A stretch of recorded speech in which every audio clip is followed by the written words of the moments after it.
Okay. G'day, everyone. Kajibaliwan, thank you very much for being with us today. Naliwas Nil Nick Maloney, that's my name. I'm a Maliseet, or Wolastoqey Fellow from the territories of the Wabanaki Confederacy in the Atlantic region. I work in CBC's unscripted unit. I work in documentaries and television, and I'll be one of your co-hosts for this historic event. And I'm joined by my beautiful and esteemed colleague, Melissa. Quoi, tout le monde. Bonjour, hi, Nick. Thank you for the introduction. Bonjour, hi. Je suis Mélissa Mollin-Dupuis. Je suis de la nation Inuit de la communauté de I'm from the Inuit Nation from Iqaluit, and I'm very happy to be with you today to unveil this first ever National Indigenous Strategy for CBC Radio-Canada. So hello, everyone. Yes, everybody who is watching us here online. Watching across the country online. Hi, Mom. So we're going to just quickly describe ourselves for anybody that's listening in. I am a tall, somewhat handsome, bearded guy with glasses. I'm wearing a black suit. I'm like lanky a little bit. I've got a small belly.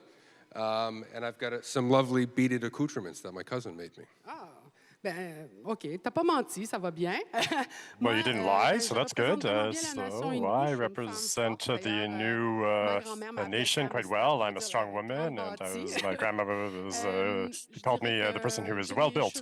And so I would say that I have sort of medium-length dark hair, and I have dark eyes, and I'm also an Indigenous woman, so I obviously have beautiful earrings. Further today, and we really get started, I'd love to welcome Treaty 1 Chief Gordon Blue Sky, who's the chief of Broken Head Ojibwe Nation, and from the Manitoba Métis Federation, the national government of the Red River Métis, Minister David Baudin.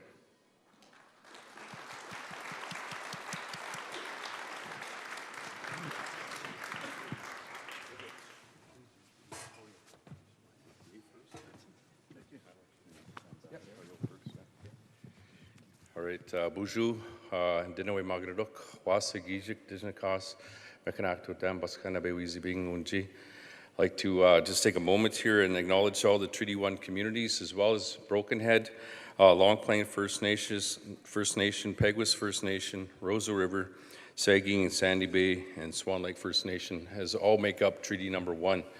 And all are beautiful communities and have their own stories to tell of their own. I just wanted to acknowledge the CBC and the work that they're undertaking here.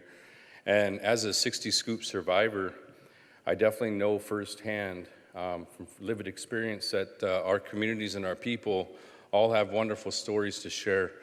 It wasn't too long ago I was here for an event for Sergeant Tommy Prince, and again, we explained at that time and expressed our hopes and desires that the true stories of our Anishinaabeg and Cree and Dene and Lakota and stories beyond all of our nations start to be shared on a broader audience and broader stage. And I definitely think that our Sergeant Tommy Prince deserves that recognition as well. I'd love to see a story, a real story about a hero, not Spider-Man 15, not Superman 14, but a real true hero that helped to pave the way for the development of what they call the Special Forces in America. My community member, one of my ancestors, Sergeant Tommy Prince, who came from our small community here in Manitoba, was a part of that initial Devil's Brigade that ultimately became the Special Forces that are now feared amongst the whole world and countries. So I'd like to just acknowledge them, but I'd also like to just continue to acknowledge the stories that our communities have. You know, Baskanawe Wizibing has a story, Saugeen has a story, Nisitue Oazik has a story. We have so many beautiful names and so many beautiful communities that I know that can share those stories as well. And I know I've seen basically the who's who of Indigenous broadcasting here. I think I've seen Rosanna Deerchild here somewhere. And me and her actually had an experience to, there you go, Rosanna. Her and I shared an experience in Aotearoa in New Zealand, and those interactions are very important too as well.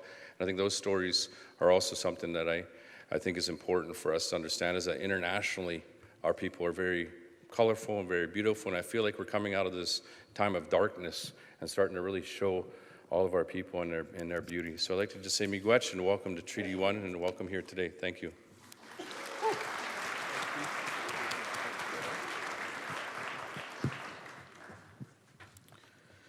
Thank you very much, and thank you to my friend, Chief Blue Sky. Those are, and I concur with his storytelling that our National Métis and our First Nation Inuit brothers and sisters were some of the greatest storytellers on the planet.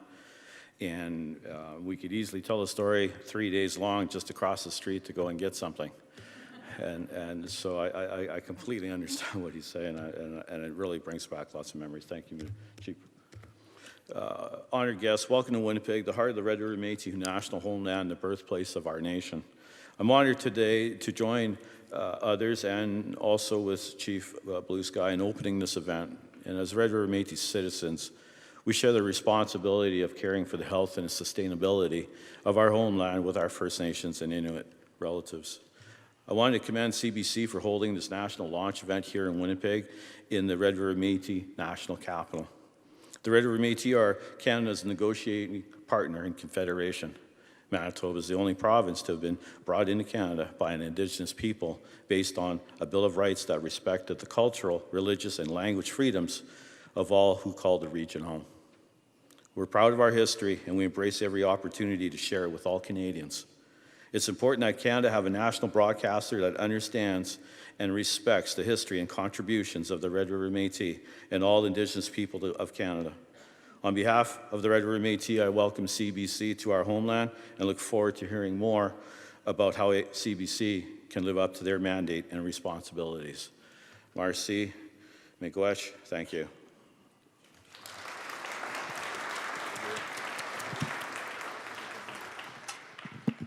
Jiwaliwin, thank you very much for that warm welcome. So I'm going to tell you that I'm not a speaker of my nation's beautiful ancestral language, Wolastoqey, but I know a little bit. And I want to share a phrase with you, which I learned from one of our beloved artists and musicians, Jeremy Dutcher. The phrase goes like this: Medjimil naka askimil skijanawiguk, which means always and forever, this is native land. And I know that wherever I go in the country, when I'm working or I'm traveling personally, I know that I am on Indigenous land. So I want to say personally that I'm very grateful to be welcomed by everybody here in Treaty 1 territory and the heart of the Métis Nation. And on behalf of CBC Radio Canada, I also want to acknowledge that we are, yes, gathered here today in Winnipeg together, located on Treaty 1 territory, the traditional lands of the Anishinaabe, the Ininawag, the Anishinaabe, Dakota, and Dene. This is also the birthplace of the Red River Métis in the heart of their national homeland. Yeah, we acknowledge that northern Manitoba includes lands that were the ancestral lands of the Inuit. We acknowledge and express gratitude to Treaty 3 territory, Shoal Lake 39 and 40, First Nations, shout out to 39 and 40. That's the source of Winnipeg's clean drinking water. Yeah, we acknowledge and express gratitude to treaty territories which provide us with the electricity used to create this broadcast. That's how you can hear me and everybody can see us all across the country. And we really do respect the spirit and intent of treaties, treaty making, and we're committed to working with First Nations, Inuit, and Métis partners in the spirit of truth and reconciliation, something honest from both of us and from all of our colleagues. D'ailleurs, moi j'aime. Yeah, thank you. He's good. Moi, j'aimerais juste rajouter quelque chose qui est très important. I would just like to En tant que add femme something that's Inuit, very je suis important, and as honorée an de Inuit marcher sur woman, ces I'm terres, honored de pouvoir être to work témoin on aussi du these travail lands and to be millénaire des gardiens des territoires et de ces eaux. to see, Alors, je suis you know, vraiment that we honorée de have nous been accueillir aujourd'hui. the guardians of also, this thank you land to the for Canadian many, Museum of many Human Rights for hosting millennia. us. We do have a full program for you here today to celebrate this historic milestone for the public broadcaster, the launch of the CBC Radio Canada National Indigenous Strategy. Let's put our hands together for that. And the name of that strategy is Strengthening Relations and Walking Together. Et le nom de cette stratégie en français est Tisser des liens, œuvrer ensemble. Strengthening Relations, Repeating the name Walking in French. Together honors the rich and diverse perspectives of First Nations, Inuit, and Métis, and it reaffirms that CBC Radio Canada's committed to strengthening relations in a good, meaningful way. We're trying to advance truth and reconciliation. We're looking for self-determination, for active feedback. It celebrates the progress made, the invaluable lessons learned, and really where we're headed all together. Alors, tisser des liens, œuvrer ensemble, c'est la toute So, première strengthening stratégie relations, working nationale together is the autochtone first de ever CBC national Radio-Canada. Indigenous Les strategy for relations CBC sont au cœur de Radio-Canada, cette and stratégie the et relationships seront are at the heart of essentielles that à sa bonne strategy, mise and it en will be œuvre. essential CBC to Radio-Canada est ensure engagé à its ne travailler avec implementation. les So Inuits, les CBC Métis et les Radio-Canada Premières is Nations, committed to strengthening relationships and refléter, working respecter et with mettre en valeur les First Nations, diverses Inuit and Métis perspectives des people, and peuples to autochtones reaffirm pour their faire commitment to progresser la strengthening vérité et la relations and réconciliation. advancing Exactly. truth and reconciliation, putting First Nations at the heart of this. We also want to enrich our partnerships based on confidence, So now, certainly. to also continue the beginning of the event and start in a good way, I would love to invite Anishinaabe Elder Florence Painter to join us on stage.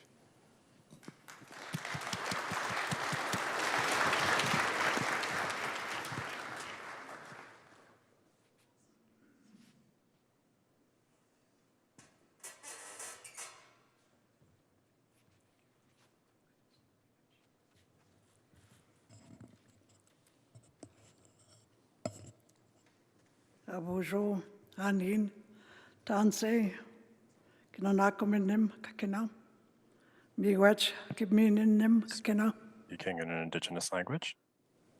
Asema, give me minigo, chip me, Pakinaman, Wagamamun Diang, chip me, Wiji Diang, Aninigo, Ejibago Sandaming, Oma Kaji Hayang. Joshko Beneshi kwe dishni kas mako dene magan kawi kwe dongang donji kaige midianishnabe kwe dao.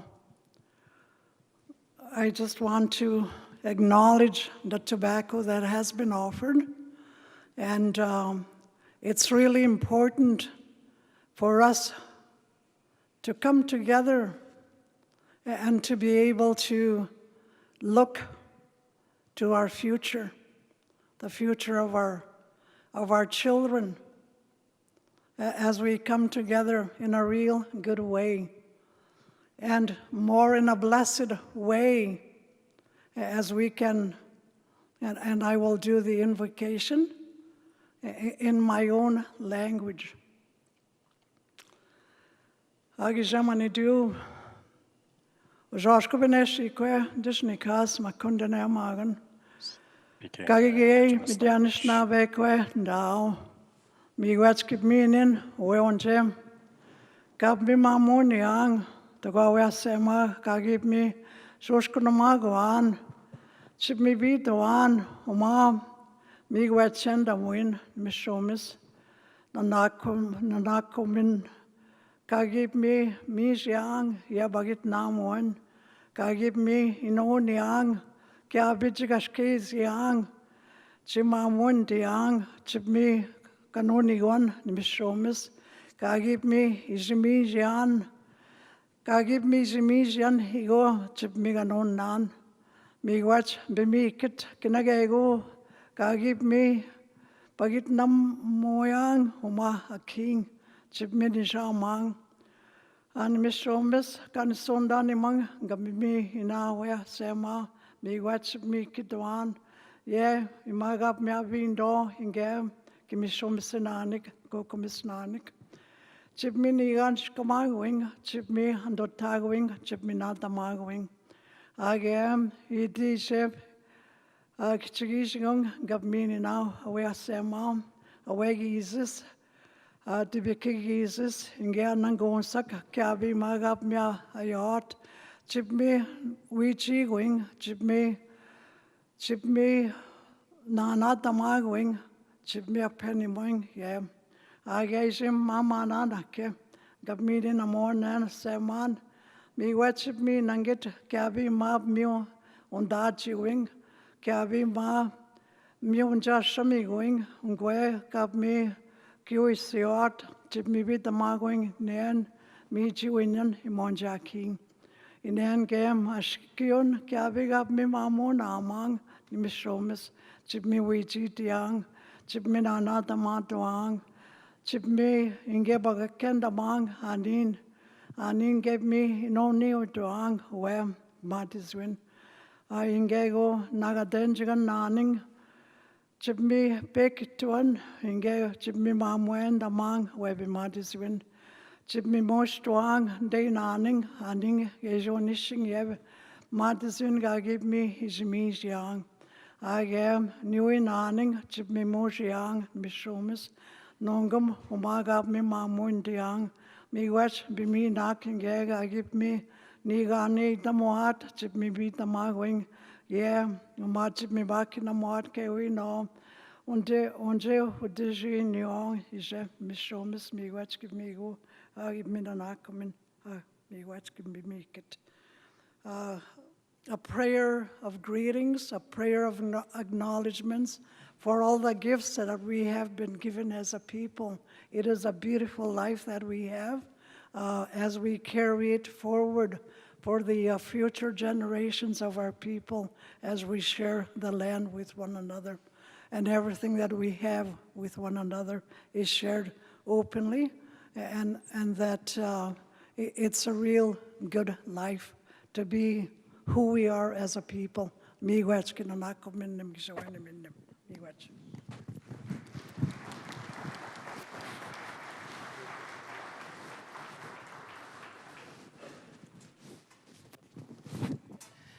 J'aimerais inviter l'aîné de la nation I'd like Inuit, to Martha invite Peet. the elder from the Inuit Nation, Martha Peet, to come up on stage.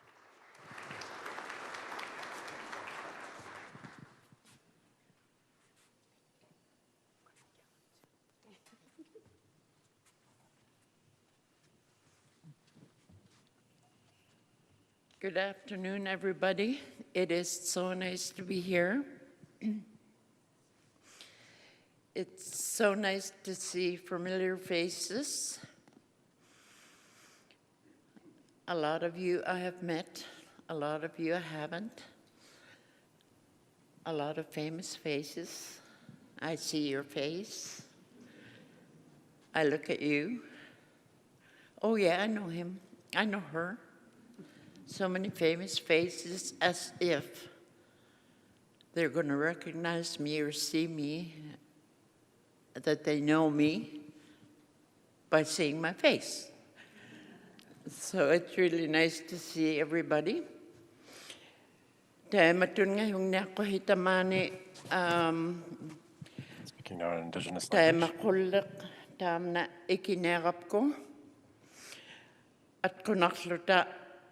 Taivsumane kullik atoqattaqimaleraptigu qullermut kihianik upluatamat unnuatamat himaqattaqapta uquangi'man qulliq ikihimalugu taivsumane taamna ikumapitua riraqun tiiliorluta neqiliorluta muqpauraliorluta muqpauraqtukihinginnerupiu muqpauraq palauga atqunarluta qullermik taivsumani atoqattaqimalerapta. I'm going to be lighting the qulliq. The qulliq in them days was very, very important to us, to the Inuit across Nunavut. It kept the igloo warm, and so the wick burns all day with oil, and it kept the house warm, it kept the babies warm, children warm. It was our only source of heat, our only source of light when it gets dark in the wintertime. And it was so important in a way that it was the only source we had for making hot water. After the Hudson's Bay Company arrived for making bannock, fry bannock, and also if we wanted to boil some charfish, caribou, polar bear, seal meat, it was what we used. So my name is Martha Pete. My real name is Tutkanatsia. Tutkanatsia was my grandmother's name. I was named for her. And it was the only name I had from the time I was born till I was about 5 or 6. That's when the missionaries came, and they held their services in an igloo. And that was when we were asked to have, be given a Christian name. So my mom and dad chose Martha, which up in Nunavut, all across Nunavut, it's pronounced Mata. We don't have an H in Inuktitut syllabics, so it's Mata. And I have been living in Winnipeg now for the past 34 years. I come from a little tiny community of Taluyuak in the Kitakmute region. We were the last to have modern things, because Kitakmute region is right in the middle. So East and the West had access to material things from, like mainly in Scotland, I guess, or France. The sailors got to them and gave them some things like metals and tools and some materials. But being from the center of Nunavut, right in the middle, we were the last to get those things. I remember when the plane used to come in once a year, drop things by parachute. And so I come from, as well as an elder, I'm a traditional knowledge keeper. It's what I lived for the first years of my life. I learned from Mom and Dad. So I'm going to be lighting the kulak.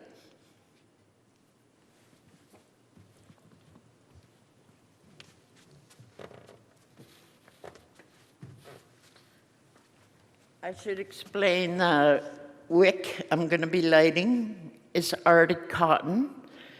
It only grows up in the Arctic.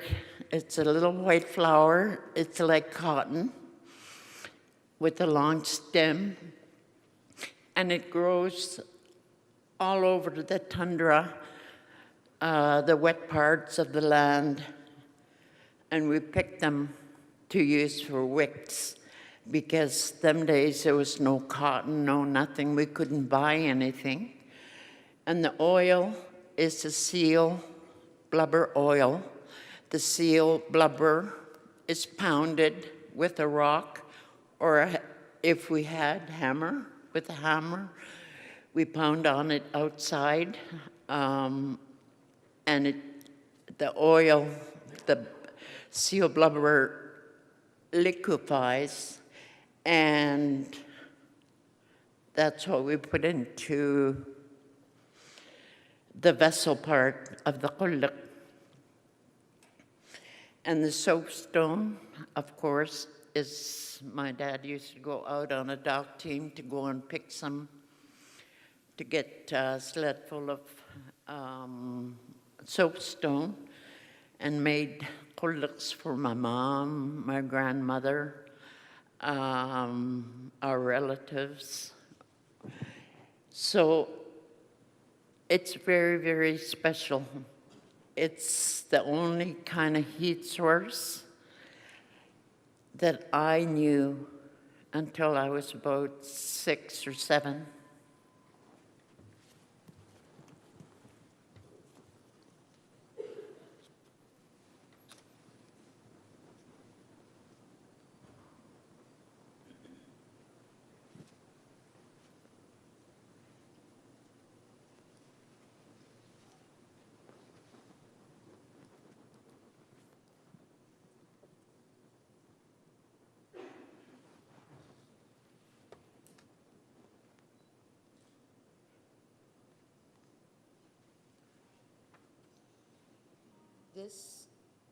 This was made to manipulate the wick, because if the wick is too high, it'll burn a lot of soot. So we put the flames down, and then during the night, my mom only had a small piece of it lit during the night, and she puts the wick down. And then in the morning, she puts a wick up. And there is a teapot, metal teapot, kettle over it, and that's, by the time us kids wake up, it's ready for drinking.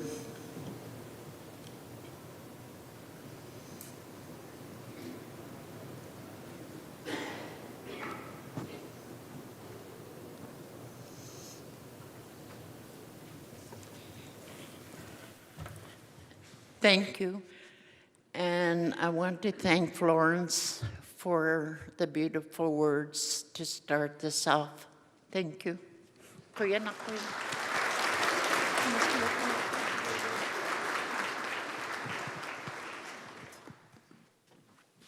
And to carry on in a good way, I'd like to now invite Red River Métis Elder Oliver Boulette to the stage.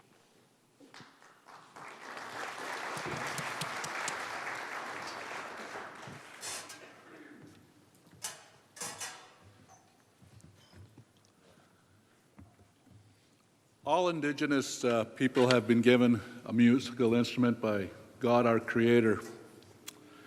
And First Nations, Inuit and Métis in my province here have been given the drum. And the Métis have been given the fiddle. Our European fathers brought it here, and it's our instrument. And I'm told there are some South American Indigenous people that have the accordion.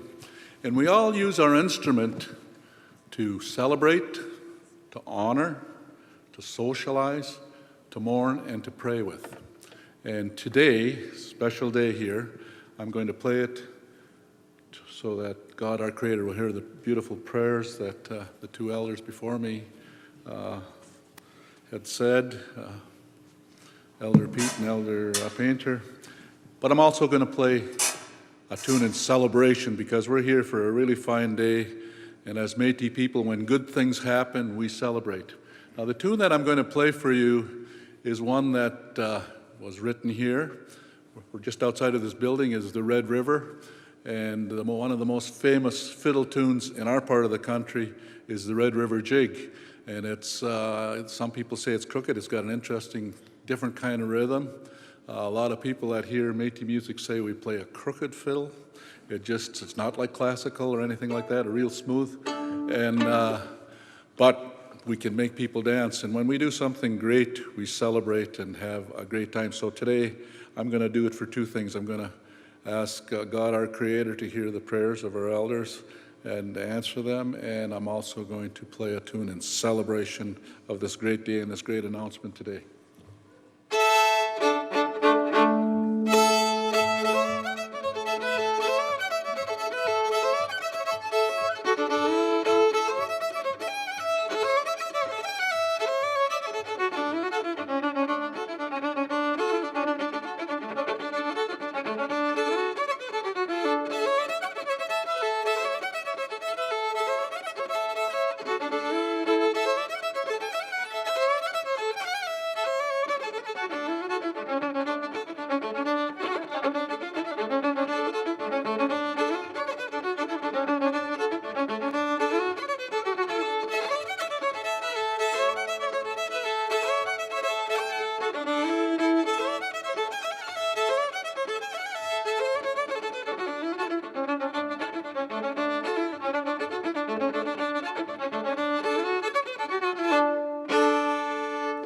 Thank you.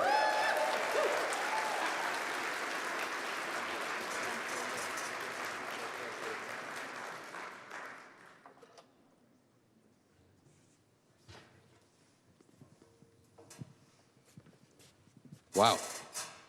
This feels sacred. This is a good space. Tjeneshko maintenant à nos aînés. Ces moments sont super importants pour débuter une rencontre. To our elders, these moments are very important to start a meeting in the right way, to develop this national Aboriginal strategy. I must say that what unites us are the sort of languages that exist on this territory and that I hear in my territory as well, and I find that fantastic. Oh, j'étais encore trop émue, excusez. Pour élaborer Sorry, I went off on an anecdote. So yes, just to develop this national Aboriginal strategy, we put in place a process to engage with Aboriginal peoples from coast to coast. In 2022, we invited leaders, members of the public, staff, content creators, and other dynamic forces in the First Nations, Inuit and Métis media industry to give their input on how CBC Radio-Canada could better represent them and reflect their cultures, their interests, and their rights. These meetings were essential in guiding our choices and defining the pillars and initiatives to put forth strengthening relations, working together. That says it all. Is our very first roadmap to meaningfully strengthen relations with First Nations, Inuit and Métis, our partners all across from coast to coast to coast. And this should impact all of our operations. This will change the way that the public broadcaster is building relationships with Indigenous peoples. And rest assured, we know that this is a journey. It's a journey, not a destination, just like reconciliation that way. This is a process that we're going through. So this strategy is going to help us demonstrate our commitment to upholding the rights of Indigenous peoples, something that I'm very proud to say, and I know that all of my colleagues across the corporation, people that have worked on this for a couple of years, longer than that, decades before, the people that informed everything related to our rights, self-determination, we're all very proud by this. So we're going to be doing this by engaging in 4 key areas. There's 4 pillars holding up all of the historic weight to this strategy. And they're called this: narratives, people, relationships, and truth and reconciliation. Et 3 années, ben, ça peut sembler très court, mais well, si on 3 veut years pouvoir may se seem rendre like a short au bout du time, chemin, on doit a commencer very short un time, but if you want to get to the end of the road, you have to start one portage at a time and be able to discuss every step of the way. So 10 years ago, when I started working with the media, I was an activist. Today, I am a host, an animator, and the lesson I've learned is that it should never be difficult to make your voice heard. I do hope that this strategy will help make the river easier to navigate for all of our communities. Pave the way. It's going to calm the river for people, anybody that comes to CBC and Radio-Canada in the future. Alors, nous sommes heureux d'accueillir l'Assemblée. So we're very happy to welcome to the national government of the Red River Métis, Andrew Carrier, the Minister Andrew Carrier of the Manitoba Métis Federation. Sorry, I think we surprised him.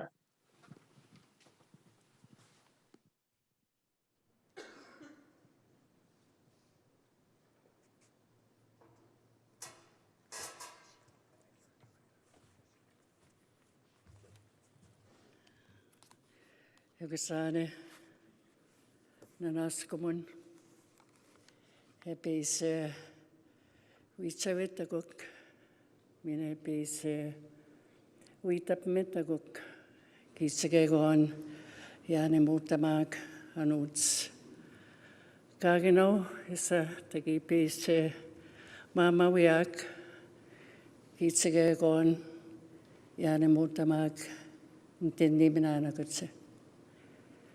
Good afternoon. I'm Grand Chief Kathy Merrick for the Assembly of Manitoba Chiefs. And I spoke to you in my language that I grew up with. And I'm so very proud that I'm able to speak the language that has been taught to me. I want to thank Chief Gordon Blue Sky and Minister Bouden for the land acknowledgement on Treaty 1 territory, the land of our ancestors that have roamed this land for time immemorial. I also want to thank my elder, Florence Painter, for the opening prayer in the beautiful language, and I can understand that we are related through language.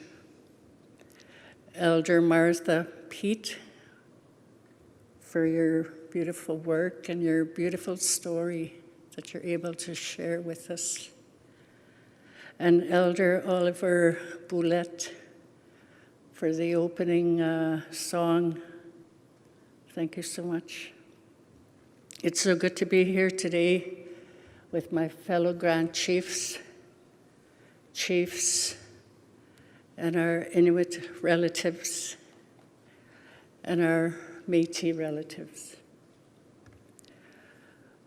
For too long, the voices of First Nations, our stories, experiences, and perspectives have been manipulated as weapons to inflict deception and justify oppression. The specific stories and experiences of First Nations have been told and retold repeatedly without our consent, using a language that actively displaces First Nations from claiming ownership of our lived experiences. Language creates our reality by establishing shared values, reinforcing the status quo, revealing possibilities, and shaping our history, identity, and experiences. I appreciate that the CBC is attentive in acknowledging its role in contributing to the unilateral narrative of the First Nations experience in what is now Canada.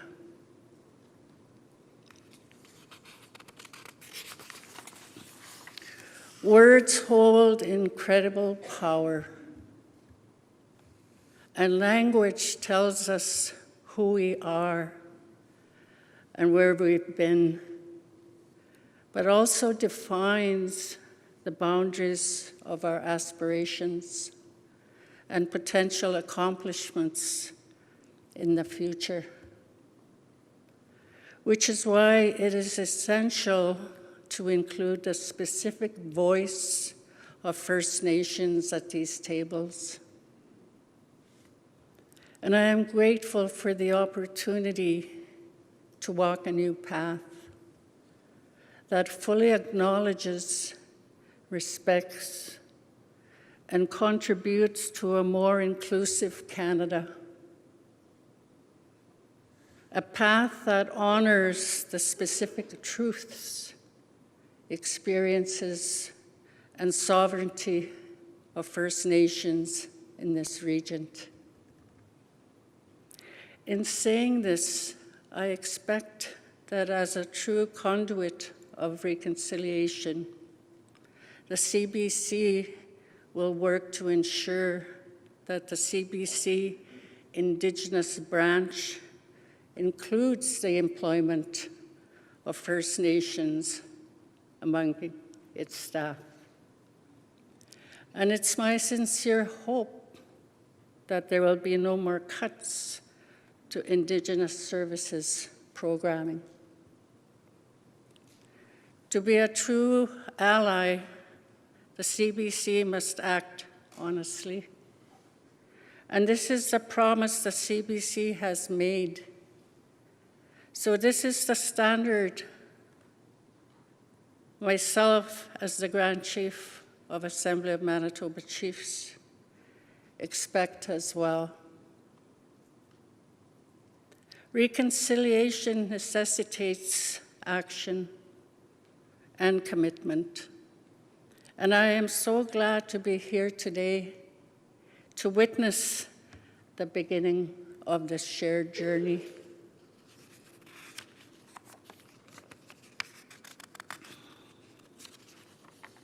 And reconciliation is the language of change. So we must all adapt to that principle. I have seen my people, and I have seen CBC.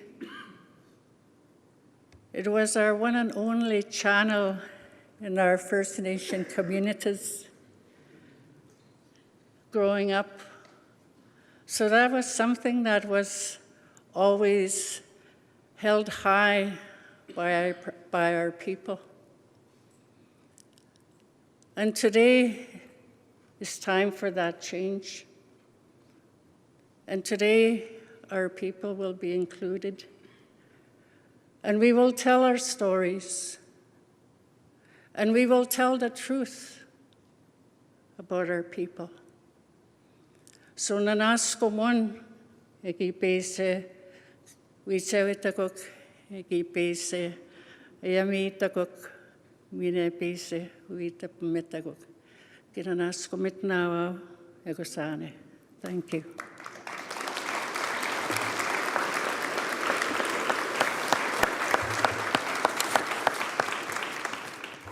And I wanted to show you my skirt.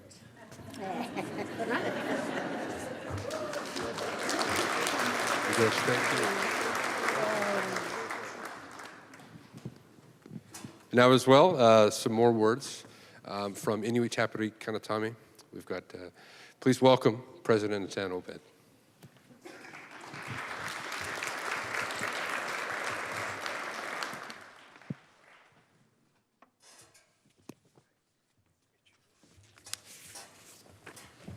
Nakomik. Nusakud, everyone. As I've been introduced, my name is Natan Obed, President of Inuit Tapiri Kanatami. And just as Mata had said earlier, why I'm Natan is because there aren't H's in our language. So Natanai, or Natan, is the way in which Nathaniel is pronounced in Inuktitut. Thank you so much to our elders. And also thank you so much for welcoming me on Treaty 1 territory and also the homelands of the Métis. I always am so thankful to meet my peers and meet my fellow Indigenous peoples when I travel across this country. And I'm heartened that there are so many First Nations and Métis who are following along with us, just as I, as an Inuk, am following along with the news across this country and the fight for Indigenous rights, along with First Nations and Métis. And CBC helps bring these stories together for us all. So I do want to really highlight those who bring us the news and those who do it well. And I know there are a number of First Nations, Inuit and Métis who work in the CBC in any capacity here today. And I want to just give my heartfelt thanks to all that each and every one of you do. I also know that in our homeland, in Inuit Nunangat, many reporters become celebrities, become household names, are people that are recognizable when they walk down the street or even when you hear their voice. And we are so thankful as Inuit to the role that CBC has played in establishing Inuktitut services across Inuit Nunangat, in being there and reporting what is happening across Inuit Nunangat in our language, and of course with Inuit being front and center, providing those stories along the way. So much so that when I first started working at Inuit Taparikanatami, my political boss was Josie Kusagok, and my boss was Whit Fraser. And Whit Fraser is now known most as being the partner of Her Excellency, our Governor-General of Canada, Mary Simon, also somebody who's worked for CBC. But in those conversations, Whit would always say, well, what's the story? And it was such a journalistic way of going about politics in Ottawa for Inuit, but it made a lot of sense to me. What didn't make sense was when he started talking about the telex. And I think that was very important to CBC at one time. So that to say that many Inuit leaders have come through CBC and have worked in CBC and have championed Inuit through different roles. Our language is one of the strongest Indigenous languages in the country. We have the second most speakers of an Indigenous language in the country, and we have the highest percentage of speakers per capita in the country. This isn't done through education. This isn't done through legislation or federal policy. This is done through resilience, through pride in our language, but the CBC has fostered spaces where Inuktitut is spoken and is heard across Inuit Nunangat or wherever Inuit live now with the advent of online platforms. I think it's important to note, since we are here in the Human Rights Museum, and thank you also to the Human Rights Museum for hosting this, that Canada still does not adequately uphold our rights when it comes to language for First Nations, Inuit, or Métis. The CBC could cease any of its work in Inuktitut tomorrow, and there is no recourse for Inuit. We now live in a country where one of its jurisdictions, Nunavut, has a majority Inuit population, and that Inuit population speaks Inuktitut as the majority mother tongue, yet the federal government does not recognize it as a service that it needs to provide to Inuit in the territory in Inuktitut. We really pushed through the Indigenous Languages Protection Act to have official language status granted to Inuktitut across Inuit Nunangat. We've also tried unsuccessfully through revisions to the Official Languages Act. But this, I think, is an important point on the release of the strategy today, is that CBC's standing with us, even if it isn't under legislation or a right that has been implemented in this country, means a great deal and will mean a great deal moving forward. And it is a solemn, I think, duty that the CBC has and has done quite well with, but can do better, as we see within the text of the strategy, to uphold Indigenous languages in this country. So we all can do better. And I think this strategy talks about that, especially when it comes to the recruitment of employees and the treatment of First Nations, Inuit, and Métis in the workplace, but also in the reporting of the news. I think we still live in a country where Indigenous peoples are not widely understood. Whether it's still a lapse from a lack of education within school systems or an apathy within the general public about the lands on which they live or the people in which they share them with. We still have a long way to go in fair and equitable reporting on First Nations, Inuit, and Métis stories in this country. Reporting the news and providing Indigenous perspectives on the news is not just for Indigenous people who work at CBC, it is for every last employee. And I think that the strength of this strategy in its implementation is the ability to have this reach wherever CBC provides service and whatever room CBC is occupying. This could be from the national news desks, to sports, to weather, to any of the regional offices across this country. Everyone needs to play a role in ensuring that our stories are told faithfully to the Canadian public and that our rights are upheld within the storytelling. You also have a vast number of archives that hold treasures from First Nations, Inuit, and Métis who have shared stories, who have given perspectives, who have told teachings through your platform over the last 50 and 60 years. We look forward to partnering with you as the National Inuit Organization in working on disseminating these stories and learning from these archives and sharing the archives that we have that would be complementary to you. I celebrate the release of this strategy by also saying that we pledge to work as best we can with CBC at all levels across Inuit Nunangat or wherever our paths cross when it comes to providing the perspectives that we need to share with CBC, but also understanding how to work with CBC as partners in our communities or wherever it is that Inuit stories are told. Nakomik.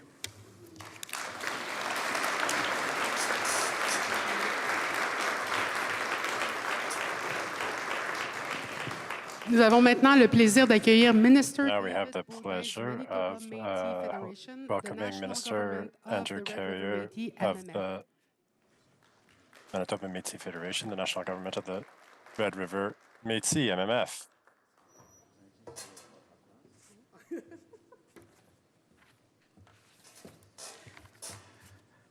Thank you. I don't often get the mic 2 times in one event, so I might have to bogart it this time a little bit, just saying. I have 2 small stories to tell that are one is touching to me, and the other is involving CBC. So the touching is for Nitan. Almost 30 years ago, I had a elder translator basically sing me the alphabet of your language on the phone. He wanted to talk to my boss at the time, and I said, I should be a couple of minutes. You can, we'll talk. And he offered to sing the alphabet, and it's 72 characters long. And so needless to say, it took quite a while to get through it. But I just wanted to bring that, because it was a fond memory. I did meet that translator afterwards when they came to Winnipeg, and so that's my most fondest memory right now. The other story is Hockey Night in Canada, 1971. 6 years old. I can look through the hole in the wall to watch the hockey game when I'm supposed to be in bed. Of course, it was on the English channel, and it was Toronto Maple Leafs. The elders clear the room. I run out, quickly change it to the French radio, I think it was channel 3 at the time, and quickly run back into the bedroom, and all is well. So I thought. They were watching me do this. And so I didn't get away with it. But again, one of those early moments of CBC that, brought me to conclude that there was more than one language in the world. I thought it was just French. I'm 5 years old. What do I know? But so again, thank you for allowing me to speak. And again, my name is David Boyd, and I'm one of 2 regional directors of the Winnipeg region for the Manitoba Métis Federation, the national government of the Red River Métis. I know President Chartrand wanted to be here today, but his schedule required him to be elsewhere. So on his behalf, and on behalf of my cabinet and colleagues, I extend this greeting to you all. Thank you for allowing me to speak on behalf of my government and citizens, and welcome all of you to Winnipeg. And this is the very heart of the Red River Métis homeland. I want to thank Elders Florence Painter, Martha Pete, and Allard Boulette for their words and their music for opening this event in a good way. I want to also extend a greeting to all our dignitaries that are here. I don't know everybody's name, but I'm extending that because that's the respectful thing to do. And from where I come from, we always thank our elders and we thank our dignitaries. While I represent Winnipeg, it's the largest region of the MMF. I'm also here to represent all our regions, from Thompson to the Interlake, from southeast to the northwest, all our citizens who live and work and play beyond our borders. I don't think there is a single Canadian who doesn't have childhood memories of CBC, and so that prompted me to tell that little piece of the story. CBC network is part of the fabric of Canada. It makes it part of this and for the nation of the Red River Métis. Think about the impact of that. CBC was literally the only lifeline to the broader Canadian experience that could be found in some communities. In 1958, CBC first opened its northern services with an eye to engaging Indigenous people in the north, and in 1960, it began to offer Indigenous languages services there. It wasn't until 2004 that the Prairie Aboriginal Content Unit, Manitoba, Saskatchewan, Alberta, was established by CBC to develop Indigenous content for radio and television. 20 years later, we are here today to bear witness to the launch of CBC's Indigenous Strategy, a document that covers the length and breadth of CBC's intent to build on its relationship with the Indigenous peoples of Canada. I'm excited to see where this strategy will take CBC, but I'm equally excited to see how the Red River Métis can travel with CBC as it begins this journey. We know that CBC's obligations to the Indigenous people of Canada are real. They are outlined in the calls to action from the Truth and Reconciliation Commission. They are further detailed in the report from the National Inquiry on Murdered and Missing Indigenous Women and Girls. And yes, there are specific obligations as a public broadcaster in the United Declaration on the Rights of Indigenous People. This is the burning platform that exists for CBC to complete reimagining its relationship with Indigenous people, including the Red River Métis. But we also recognize that obligations are not the sole reason for CBC to reimagine itself through this new lens. We recognize that this is a sincere effort to bridge gaps, both past and present. We commend the work that CBC has done through its investigative journalism, uncovering the facts about those who are stealing our identity. This fraud is existential to us, and having the thieves exposed is critical. We respect and appreciate that CBC Indigenous exists and seeks to tell the stories of our people. But there can be no question that more work needs to be done. Our people, the Red River Métis, have a long history of being marginalized, forgotten, dismissed, and discounted. We have persisted as a nation because of our own spirit, our collective fight to remember who we are and to share our proud history. It is time that we have real and true partners who can work with us to share our stories so that we can be included, remembered, drawn into the Canadian story, and counted as an important part of our country's shape today. Our children need to see themselves represented on television, both in journalistic roles and in the entertainment and educational content. And yes, we need to see ourselves represented in senior leadership roles in CBC. We need to be able to access our own history as documented by CBC over the many decades of coverage, features, documentaries, and television shows we love. We also need to have the opportunity to reflect on this content with CBC, and that in doing so with us, so that it is accurate and informed by our perspective. These are not small tasks. The road to reconciliation is long, and we know it starts with truth. It also starts with relationships, building trust, and fostering new dialogue. We need to be able to tell our stories with CBC. It is only through these kinds of collaborative partnerships that the Red River Métis lens can be brought into focus. If this is done well, not only does it create the relationship outlined in this Indigenous strategy, it has the potential to create an axis upon which the Canadian perception of who we are is fundamentally transformed. For too long, we have had to carry this work alone. We invite CBC to join us, shoulder some of the work, and be real partners for real change. It's all about hope and a brighter future. L'espoir du avenir meilleur. Merci beaucoup. Merci. Miigwech. Thank you.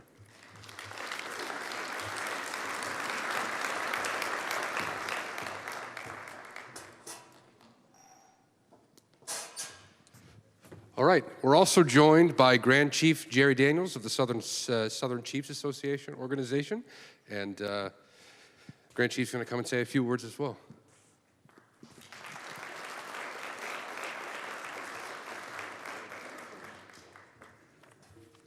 Bonjour, Inuit and Métis, Ogimam Kodishnakas, Gaganush Deogdunji, Benasi Speaking in Indigenous language. Miigwech Gijimani Tunum Gum, our thank you, Creator, for another beautiful day. Want to just recognize Grand Chief Merrick and Seti for being here. It's want to just say good afternoon or good evening. My name is Jerry Daniels, for those of you who don't know me. I'm a member of Long Plain First Nation, and I've been Grand Chief for the Southern Chiefs Organization for 7 years now. And it represents 34 Anishinaabe and Dakota nations. And I want to just thank the Canadian Broadcasting Company for inviting me to share some words with you on behalf of SCO, the Southern Chiefs Organization. I want to acknowledge the elders who are with us here today, and a special thank you to Florence Painter, Martha Pete, and Oliver Boulette, and Norman Mead for the prayers and the blessings and getting us started. We're grateful for the support that our elders and our knowledge keepers continue to provide and the direction that they've shared with us. Also want to acknowledge Gordon Blue Sky, Chief Gordon Blue Sky of Broken Head Ojibwe Nation, also his story and his time with the 60 Scoop, a very important example of the challenges that we face. Minister David Boudin of the Métis Federation. Did I say that right, Minister? Yeah. I want to acknowledge you. And President Nathan Obed. Did I say that right, Nate? Of ITK. I'll just keep it there. Minister Andrew Carrier, did I see him? Is he here? Is he here? Not here today? Okay. Well, we'll see him around, I'm sure. I know the National Chief would have loved to be here. I don't think she's here, but I just want to acknowledge her, being from our region. We really have a lot of hope for her and the work that's taking place at the Assembly First Nations. And to give a special acknowledgement to Catherine Tate, President and CEO of CBC Radio and Canada, for inviting me to this event and for her support of a National Indigenous Strategy. Thank you to the CBC team members who have organized today's event, this special event for the launch of the National Indigenous Strategy. SCO is very, very grateful for the positive work that CBC is doing. Whether it's on radio, television, on web-based platforms, the CBC has taken steps to elevate the voices of First Nations in a respectful way. They have developed an Indigenous Pathways to Journalism training program that works to increase the number of Indigenous reporters in their new newsrooms across Canada. Their 2023 project called Mother, Sister, Daughter tracked the implementation of the 231 calls for justice that came out of the National Inquiry of Indigenous Women and Girls. The CBC, as our national broadcaster, carries out important work, and so having an Indigenous strategy is very, very important. Our SCO member nations will be watching and listening to the CBC to ensure our voices are reflected at all levels. Recovering from colonialism is a very, very complex journey. It is essential for us to work together in a good way. We know media has the power to be a positive influencer across our country, but there's much healing work that needs to be done and trust that needs to be built.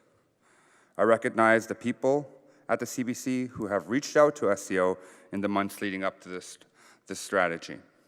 You asked us to join us, and you did take time to listen to our feedback, and so we're very, very thankful to the team at CBC. Thank you for joining us in an ongoing dialogue, and we will work to build a stronger relationship with you. And I recognize that the many team members who are supporting this very, very sacred work as well, because knowledge transfer and story sharing is really a sacred relationship between those who are telling the story and those who are listening. It's very impactful. And so I look forward to hearing about the journey of CBC as you move forward with your strategy. Truly honored to be here with all of you today. May you keep the next 7 generations in mind as you work to introduce the strategy and bring a positive and lasting change to our national broadcaster. Thank you. Merci miigwech and padamaye.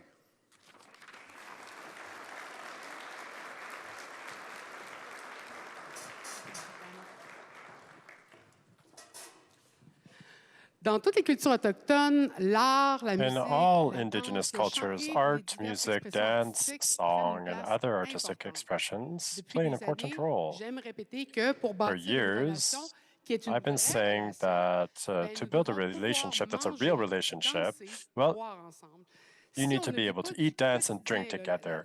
If we don't bring this energy to our daily lives in real life, are we really building a relationship? So I'm going to present to you today here Jade Turner, roots country artist and member of the Cree-Mississipauistic Nation. I'll invite her to come up on stage.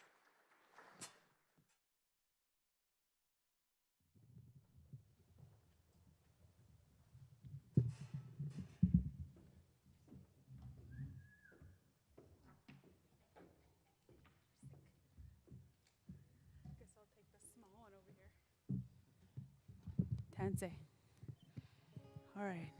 You plugged in?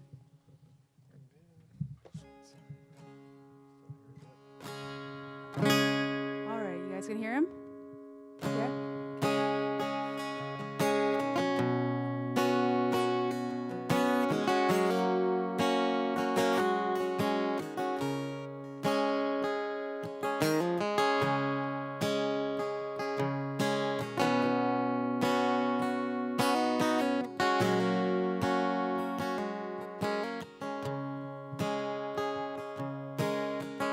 Out in the schoolyard, I got a real heart. It cut me to the core. That's where I learned how to keep my head down. I'm not doing that anymore. Whatever the cost is, I'm gonna cut my losses and get right back to being me. Turn off the voices, make my own choices of who I wanna be. They can hate if they wanna hate, but I ain't gonna break, 'cause I just dead weight.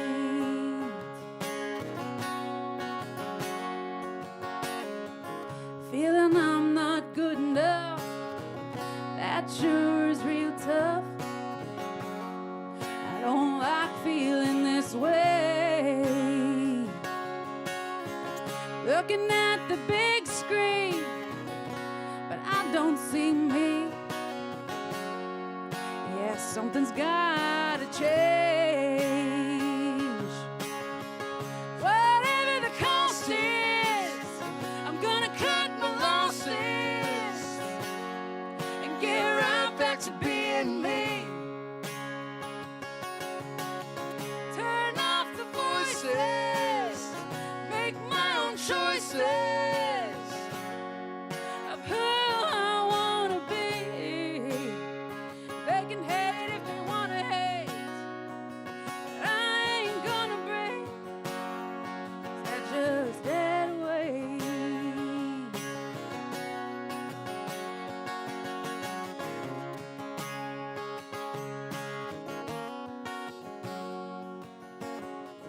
Whatever the cost is, I'm gonna cut my losses and get right back to being me. Turn off the voices, make my own choices of who I wanna be. They can hate if they wanna hate, but I ain't gonna break, 'cause that's just dead weight. Oh, that's just dead weight. Oh yeah, that's just dead weight. Thank you.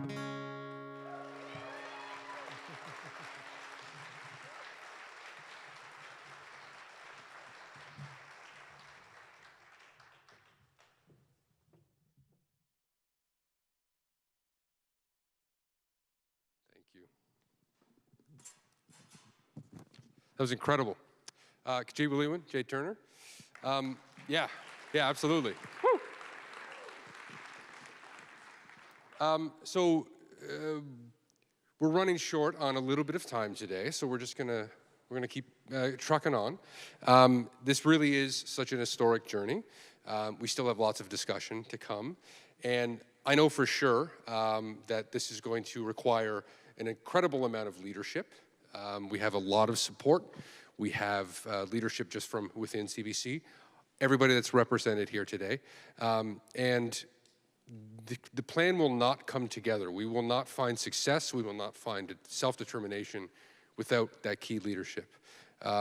So in that spirit, I am very pleased to welcome the president of CBC Radio Canada to the stage, Catherine Tait.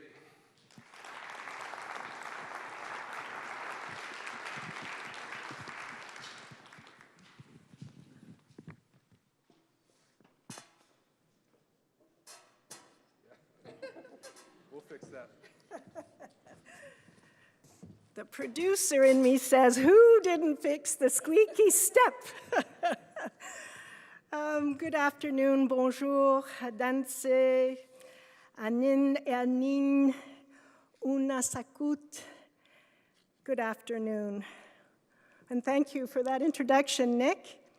And thank you, Jade Turner. And thank you, my two supporters here. Jade, that was an amazing performance. What a very, very powerful lyric, so thank you. And thank you, Elders Painter, Pete, Boulette, and Meade, Chief Blue Sky, Minister Baudin, Grand Chief Merrick, President Obed, Grand Chief Daniels, MKO Grand Chief Garrison, and special guest. And a special thanks to the chairman of the board of CBC Radio-Canada, Michael Goldblum. Honored guests, it is really my most sincere pleasure to welcome you to this historic moment, the launch of the first National Indigenous Strategy at CBC Radio-Canada. Le choix de Winnipeg pour tenir Choosing Winnipeg to host this unveiling of this strategy, this National Indigenous Strategy, was an obvious choice. This territory takes up a central place in the history of several First Nations peoples and also for the Métis Nation. It's also home to several Inuit communities, and I would be very pleased to be able to make this announcement here at the Canadian Museum for Persons' Rights. And so I'd like to thank the president of the museum for their warm welcome. So it was here in Winnipeg where we held our first public engagement session back in April 2022 to hear directly from First Nations, Inuit and Métis on how your public broadcaster can serve you better. To everyone who shared their wisdom with us, thank you. So many Indigenous community members and leaders have been so generous with their time and willingness to help us learn. I am grateful for the conversations we have had already and for the conversations to come. I want to acknowledge, and you're wondering, why are these two women standing next to me? I want to acknowledge two board members besides me. Marie Wilson, former commissioner of the Truth and Reconciliation Commission and a true trailblazer at CBC North, and Jennifer Moore-Rattray, also a former CBC journalist, who was the executive director of the National Inquiry into Missing and Murdered Indigenous Women and Girls, and is also Chief Operating Officer of the Southern Chiefs Organization. They have provided me and the entire CBC Radio-Canada team with invaluable guidance and inspiration. Marie, Jennifer, thank you for all that you have taught me and for helping to drive these important conversations at the public broadcaster. And although we are launching the first strategy today, we are building on a legacy of Indigenous programs and services that has run for decades to guide us as we walk the path of this strategy sets out, I'm very proud to announce the creation of a dedicated Indigenous office at CBC Radio-Canada. Robert Doan. Robert, where are you? Stand up. Robert has his grandmother here with him today. Don't tell me he's not in the room. Oh, yeah.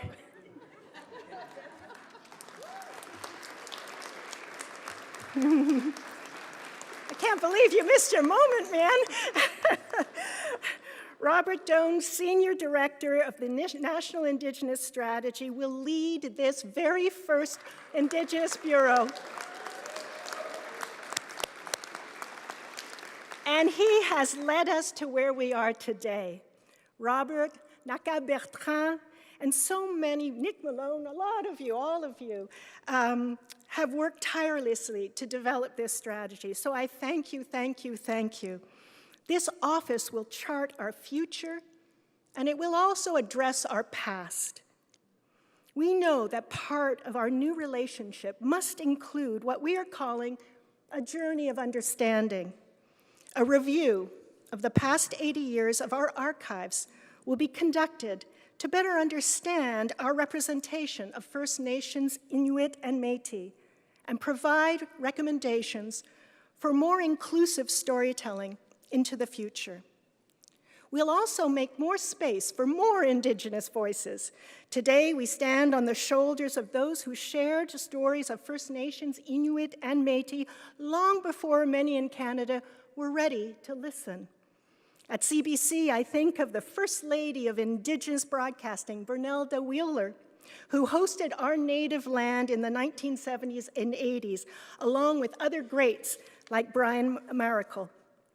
Their incredible legacy is carried forward by Indigenous journalists working at the public broadcaster today, many of whom are in the room, like Rosanna Deerchild, whose CBC One program, Unreserved, celebrates its 10th anniversary this year. And Juanita Taylor, who brings the reality, where is she? Who brings the reality of life in the North to all Canadians on the national. Thank you, all of you. Et je pense aussi à Mirakri, qui est devenue en 1973. I also think of Mirakri, who in 1973 became the first woman to take over Radio-Canada, CBC, and she established a precedent for other strong leaders, such as Melissa, and host of Kwe Kwe, who was our first host of our dedicated Francophone program for Indigenous culture. Also, there's a mission that's fully dedicated to Indigenous music, and also for on TV. Well, we put on Bones of Crows and other programs. So I would like to express my gratitude to Monica Ile, CEO of APTN. Monica, if you want to stand up, where are you? There she is.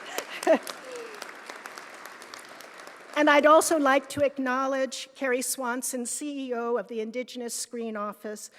And I want to thank both these powerful women for their partnership and friendship and leadership.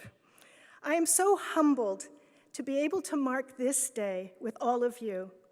It is a historic moment, yes, but it is a moment of enormous pride for all of us at the public broadcaster.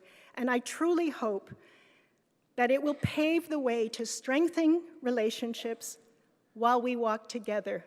Merci, thank you.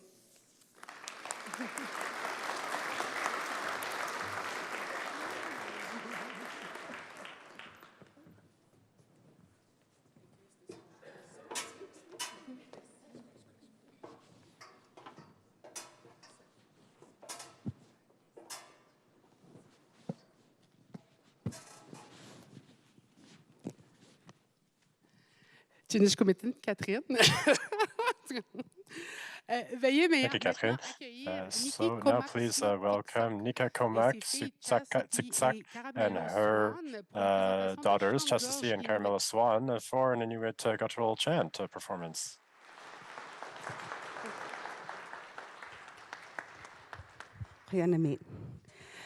A long time ago, Inuit lived in igloos, and there were different roles for different genders. The men's role was to go out in groups and go hunting. Sometimes they would be gone for days and sometimes weeks, depending on the migration of the animals. The women's role was to stay back in the community and teach the children the way of life in the north, how to be safe around the seawater, how to sew, how to cook. One day when a group of men went out hunting, they never came back to the community to feed the women and the children. Several things could have happened. They could have fell through the ice and drowned, got lost and froze to death, or mauled by animals, and that's just the harsh reality of life in the north and still is today. Because of this, a lot of our children were starving, and mothers, being the life givers of all of humanity, needed to find a way to feed their children. So one day, two women went down to the ocean, and they started mimicking different animal noises with their throats. And when they did this, they found that they attracted smaller animals, so that's how they caught their food to feed the women and children. A true story of survival.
My daughters, I am just so happy that they can come up here and perform for you guys. I am so proud. This is where it starts, with our children, to make those changes, and it's so beautiful to see that happening today.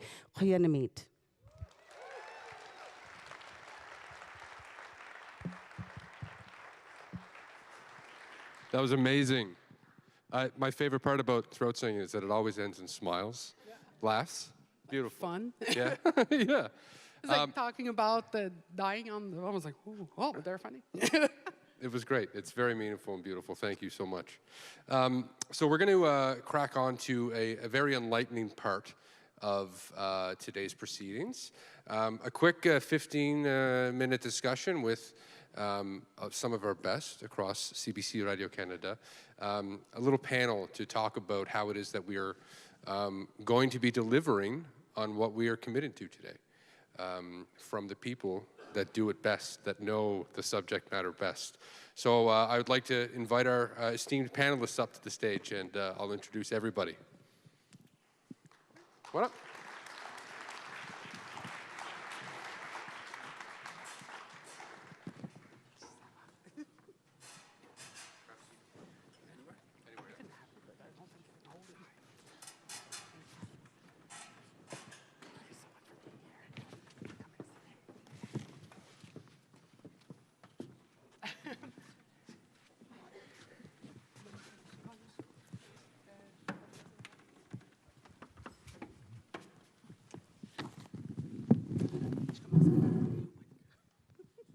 going to move out a little bit so I can actually speak to you guys.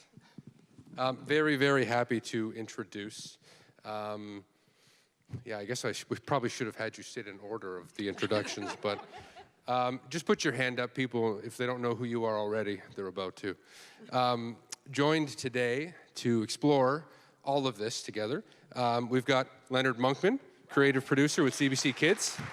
He's also the co-chair of our little internal community, the CBC All Nations Employee Resource Group.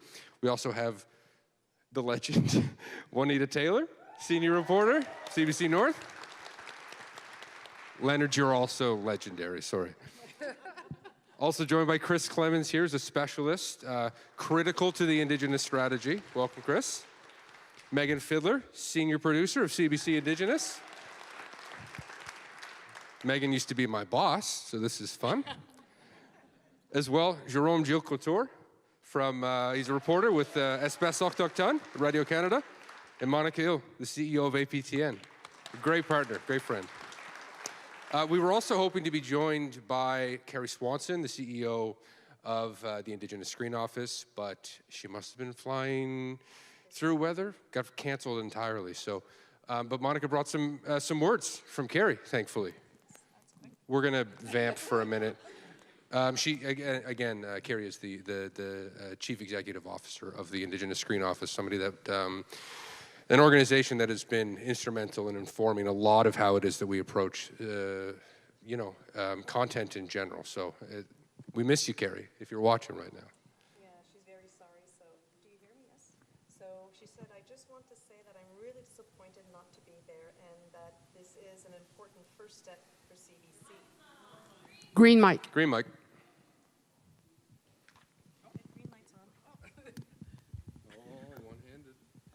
Okay, there, that's better.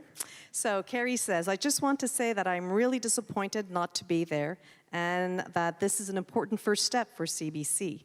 We look forward to building on our partnership with them and to seeing an Indigenous screen sector in Canada that is well supported in line with the updated legislation in the Broadcasting Act. Thank you. I'll swap again. That's on for you. So I just thought Melissa and I are going to help moderate this conversation. We're going to help referee because we do have limited amount of time, but I want to hear from everybody. I'm speaking very quickly now, aren't I? We must be under. I think the lady is signing also. Oh yeah. Speed of light. I'm very sorry about that. Thank you for our sign language ASL translator. It's a great job they're doing right now. Thank you, Uliwan.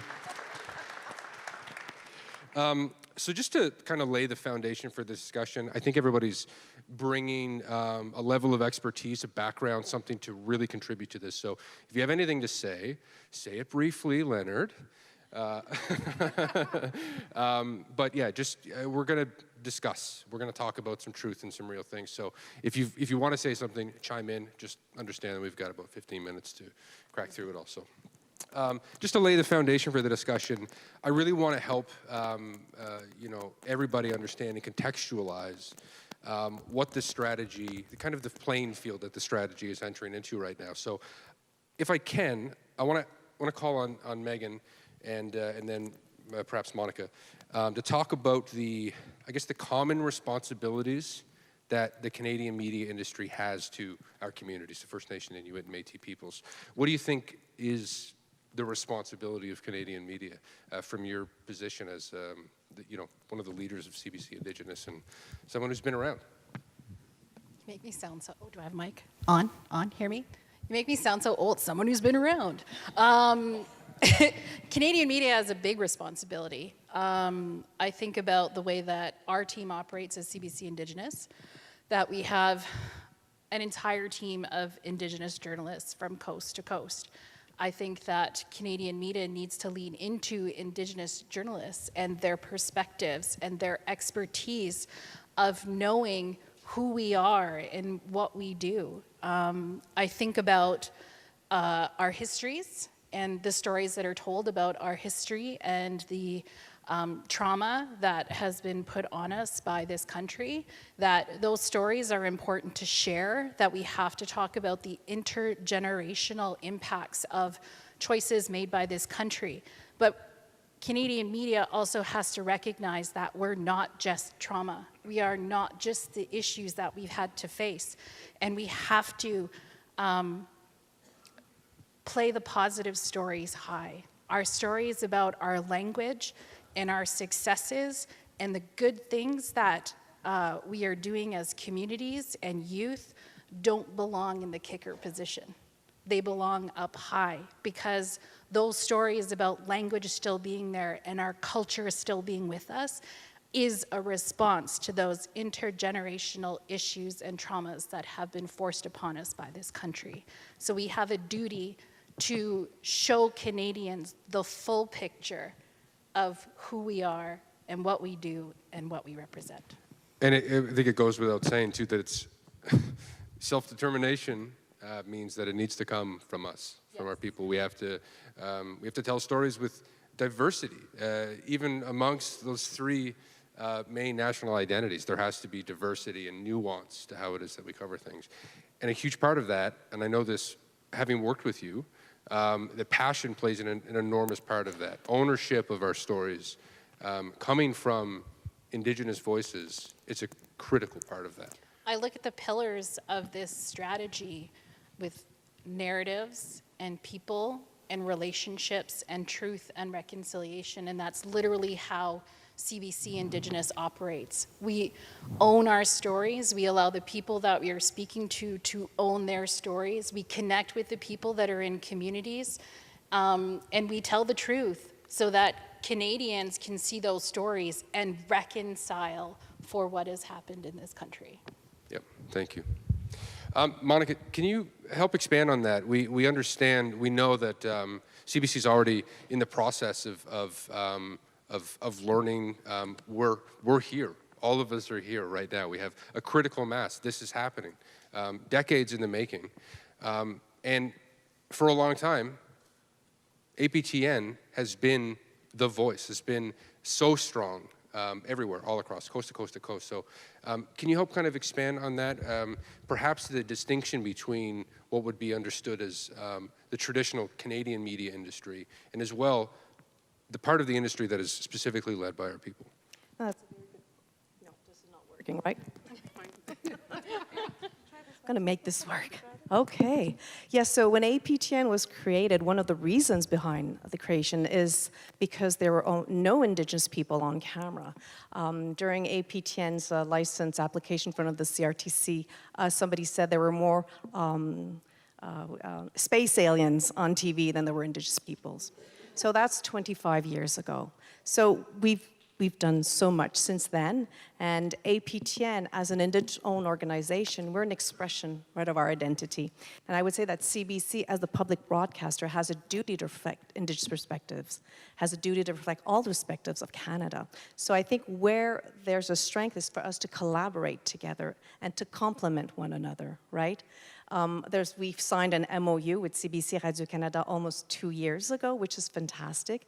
And we've been working together on original program, but also on the news and current affairs side. There's more to be done. And I think by acknowledging that Indigenous media have been here for a long time, and that we play an important role. As we're telling our own stories and sharing the stories we want to share, Indigenous media, we shatter stereotype, definitely. We bring diversity to the media landscape. We preserve and promote Indigenous languages. We are here, so how could we work together and build upon that and be even more strong? I think that's where we're getting to. It's a work in progress. It is not always easy, but when you want, where there's a will, there's a way, right? And that's what we're working on. The industry, the media industry is competitive, and it's forever changing. We're in the midst of that right now. So figuring out how to decolonize that a little bit and work together is going to be a crucial part. Oui, d'ailleurs, en parlant de décolonisation, on le sait, on n'a pas choisi nos colonisateurs. L'enjeu des langues touche beaucoup de Canadiens colonization, well, we know that we didn't choose our colonizers. And so language issues affect many Canadians in Canada's bilingual context. As we know, the languages that were born and formed on and by the territory are not yet officially recognized. So I just want to ask my question directly to Jérôme. What is the role of the public broadcaster and the media in transmitting the heritage, languages, and culture of the Inuit, Métis, and First Nations? So we'll start perhaps with Jérôme on this one. No. That's great. Is the mic working? No? Yes? Yes. Okay. Yeah, that's it. So clearly, this is a good question. For me, there's something that surprised me. Well, that still surprises me is the extent to which people in society in general don't know the First Nations, right? They don't really know what they are exactly. You know, more and more people are learning not to have as many sort of biases and, you know, where certain trauma, intergenerational traumas come from, etc. They don't really understand what defines First Nations, and with any nation, it's the culture and their language and arts, and within the context of Indigenous peoples, so there's also something else that defines them, and that is their specific rights. This is something that's very specific to each nation, and we know that there are several First Nations in Canada, and of course, it's the same thing, with Quebec and the rest of Canada. There's sort of particularities in terms of the language and culture relative to the rest of Canada. And so in terms of, as a public broadcaster, I think this is a comment that we could bring also, in terms of the education system in different provinces in Canada, there's a role that is to teach, to people so that they understand what really defines First Nations. Thank you, Jérôme. Should I turn it over to you, Monica? La loi sur la radiodiffusion a récemment été modifiée. The broadcasting law, the bill on broadcasting was recently modified, and now we recognize Indigenous languages at the same time, on the same level as English and French in terms of the broadcaster. Because previously, yes, we mentioned things that yes, if we have the required resources, we can integrate Indigenous languages. So now there's recognition for that, and this is a huge step forward. But we need to go even further, than APTN. So yes, we are the broadcaster that has a license, we have to obviously, broadcast in 15, we broadcast in 15 different Indigenous languages. And we need to do this because, Melissa, you speak your language, I speak a little bit. Unfortunately, I don't speak a lot. So a lot of effort is being made, and I feel that young people really do have this desire to learn their language now. And, when we lose our language, we lose part of our identity, and that is hard to find once again. And so we're trying to preserve everything that we have, and the public broadcaster has a huge role, through resources and also through archives and connections, etc., to put things to make things available to Indigenous peoples, and this can be done through their language. And anyway, the future of the industry, I believe, is collaboration. I really believe in that. Catherine and myself, we also think in the same way. And so when we started thinking about this in 2019, immediately we looked at how we could collaborate together, and it wasn't to be able to, promote CBC and APTN. It was really to make sure that we were promoting Indigenous stories and also their language and culture, of course. And so, as a host of a Francophone program, I know what it means that not being able to, bring in and interview various different Indigenous people because of the language barrier, and also to be able to educate the young people, so, to be able to continue this on in the future. So I think this is a good start to this discussion on education. The regional distinction, being able to reach across languages as well, that collaboration has to happen with both sides. There's another piece of distinction that we have to talk about as well, and this is the difference between how stories are told in the north versus how they're told in the south. So Anita, I'm hoping that you might be able to add a little bit of help us understand that context of how it is that this strategy can be effective in a place where we have a great deal of trust, and there is a reliance. These are lifeline services that we're offering in the north. Can you tell me a little bit about what still needs to be done and what needs to be maintained? Well, my on? I am on. Thank you for the opportunity to speak. I mean, my experiences working in journalism has mostly been in the North, so it's hard for me to sort of distinct, the differences between the North and the South and identifying those objectives that you've asked for. But working in the North, as you mentioned, it is a lifeline. It's an essential service in the North, and we've heard it earlier in that CBC radio and CBC television is the way Northerners and people across the country in the small remote communities and First Nations, that's how they got their news and that's how they got their information, and it's still like that today. That is still a very high power way of communication between people. The thing about working and living in the North and being able to tell stories from Northerners, about Northerners, for Canadians and for Northerners themselves, is, the relationship is so strong. It's strong between the CBC and other media outlets, but strong between the CBC and the people in the communities. You have to build that trust, you have to build that relationship in order to get those stories, in order to be able to tell people stories for Canadians, because Northerners have been telling stories for years, forever they've been telling stories, and now we are getting the opportunity, and especially with the strategy, we are getting a stronger opportunity to be able to tell Northerner stories that are so important. I just want to quickly reflect on an example that I have when I'm talking about relationships. When we were in Enterprise, Northwest Territories this summer, and we were following the Prime Minister of Canada there because he wanted to witness the devastation that the wildfires that burned more than 90%, almost a whole community to the ground this summer. So the Prime Minister went there to go and witness this, and he was accompanied, of course, by officials from the Northwest Territories. And when I speak about relationships that we have with people in the North and that we've built so hard and to gain that trust from them, I like to use the example that we're running, us reporters in the pool are running along trying to keep up with the Prime Minister and with then Premier Carolyn Cochrane, and as well Member Parliament Michael McLeod. So there I am, running along with them. And then there's Carolyn Cochrane. Hi, Juanita. And then there's Michael McLeod. Hi, Juanita. And there's the Prime Minister. He just kept walking right along. But that just goes to show that we hold very dear the relationships that we have with the people who live and work in the North and who make decisions on behalf of Northerners, and as communicators that we can be to help Northerners hear those stories, that the relationships are very strong and very tight-knit. Yes, thank you. I'm fanboying a little bit because Juanita's here. I'm thinking that this next question about Indigenous women, you may have to translate it for us as well. Okay. Depuis que la commission d'enquête Vérité-Réconciliation, on parle de plus en plus des femmes autochtones et de leurs combats et de leur succès. Un des commentaires que j'entends souvent, c'est « parler de nous quand nous sommes encore en vie ». Mais j'entends aussi qu'il y a de la fatigue d'entendre parler de ces enjeux.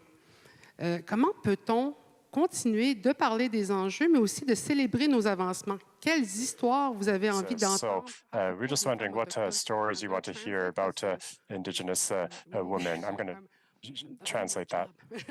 Since the Truth and Reconciliation Commission, we talk more and more about Indigenous women, their fight, and also their success. One of the comments that I hear often is like, talk about us when we're still alive. But I also hear that there's a general fatigue about hearing about those stories.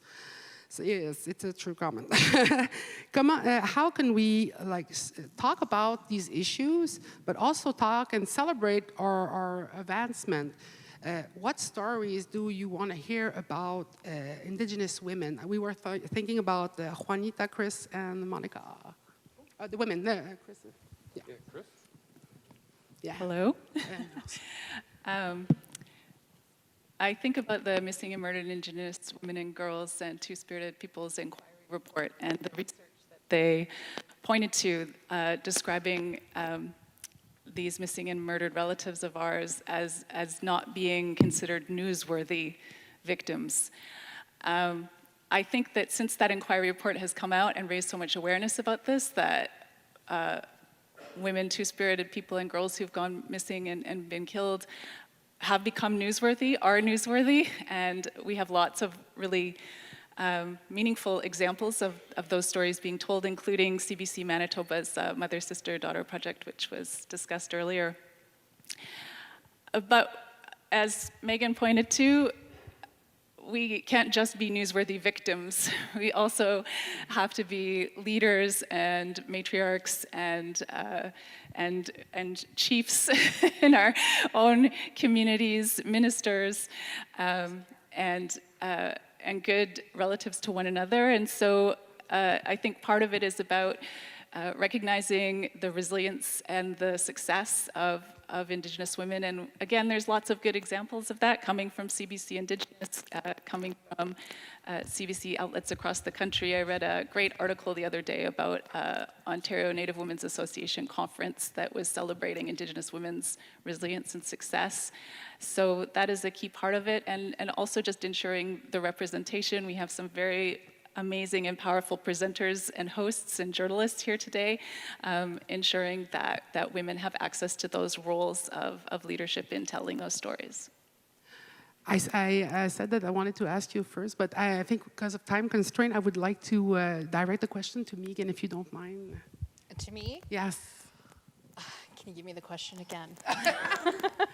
Because of the fact that as Indigenous women, we're really over-present in bad news, but also we now have celebration of good news. Often it seems like a dichotomous, so how can we talk about each other, ourselves, in a good way going on? I think it's what I touched on earlier, is just, it's not just covering those stories of trauma and when the bad things happen. I mean, for Indigenous folks, it's fire, it's death, it's bad things, it's this issue, it's that issue. And so Canadians get a perspective of us that we're just constantly in trauma, and we're not. We're thriving, and we're succeeding, and we're teaching our children how to do those things, and we're teaching them how to speak their language again that, their parents may not have. And so it's, look around the room and see all the amazing Indigenous women leaders and faces here. And what are they doing, and who are they talking to, and who are they holding up? And it's covering stories of sports and language and, goats on reses. It's all of those things. But it's the things, it's those silly stories that get the biggest reaction for us. It's because everybody in the community is looking for the good story. And it's the story that, it might be about a res goat, or it might be about somebody playing hockey, or someone who's crazy good at archery, but someone that's in the East Coast sees someone doing that in the West Coast, and they're like, that could be me, or that is me, or that's my sister, or that's my brother. And so it connects us all, and it makes it's either going to say, hey, I can do that, or say, hey, I'm doing that, talk to me too. And it's looking to youth and telling you stories and seeing all the amazing things that they're doing. So there's so many ways that we can, and so many stories that we can tell to give a full perspective of who we are as Indigenous women, but Indigenous people and men and all of them. So I'm all about the res goats and the Baby Yoda story, so I'm with you guys. Just to wrap things up, Megan, you touched on this, and I've spent a great deal of time with Chris working with new journalists. The Pathways to Journalism program is finding enormous success.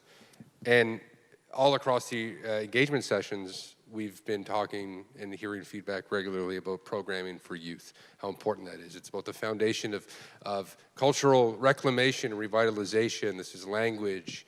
And also, people love stories with kids, love that. But actually connecting with kids in a fresh way.